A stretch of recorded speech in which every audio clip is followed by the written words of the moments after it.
top pound-for-pound fighter, also unified bantamweight champion Naoya Inoue will fight Donito Donaire November 7th.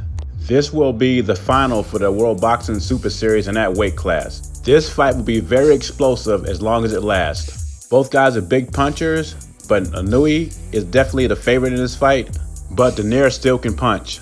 Rumor is, if Inoue is victorious against Donaire, he will be signing with Top Rank Boxing and Bob Arum. I like Inoue by knockout by round 6. In other boxing news, let's talk about unified heavyweight champion Andy Ruiz for a minute. One of the big stories about this rematch is what is Ruiz making? He's making $9 million for the rematch. Going into the first fight, Andy Ruiz was a 25-1 underdog.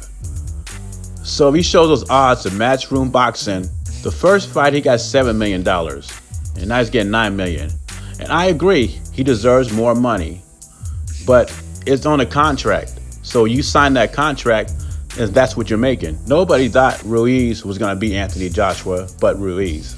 So if his management team would have negotiated, I want $20 million in the rematch if I beat Anthony Joshua, they probably would have got it. Of this $9 million, is it Matchroom Boxing's fault? No. Is it Anthony Joshua's fault? No. It's the PBC management team that got you screwed, making $9 million on a rematch, which is not chump change. But I'm just saying, you could have got $5 to $10 million more if your team would have went to bat for you. And besides that, you signed the contract without reading it. Now let's talk about Saudi Arabia. I have no issue with the fight being in Saudi Arabia.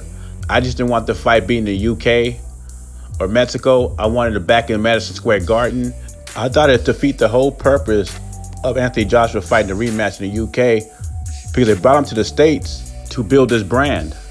So it didn't make any sense for me to have the rematch in the UK when you're trying to go global. And then they mentioned Saudi Arabia. Then I said, well, that's kind of cool because now it's a neutral site.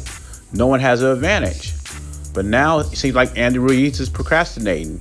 He knew he was making $9 million after he defeated Anthony Joshua. So what's the problem now? It seems to me that Al Heyman has gotten his ear. Now the word is Andy Ruiz didn't sign anything. He says he's not fighting in Saudi Arabia. But the articles I've been reading on Boxing Scene and World Boxing News is that Andy Ruiz has no choice. Either he's going to go through with the fight or he's going to be stripped of his titles and he's going to be sued by Matchroom Boxing. You think you're going to knock out Joshua again, and half the people think you're going to knock out Joshua again, and they think it's going to be easier. So what's the holdup? Is Ruiz getting cold feet, or is PBC and Andy Ruiz playing mind games? Leave your comments below. Jay Beasy, subscribe to the channel. I'm out.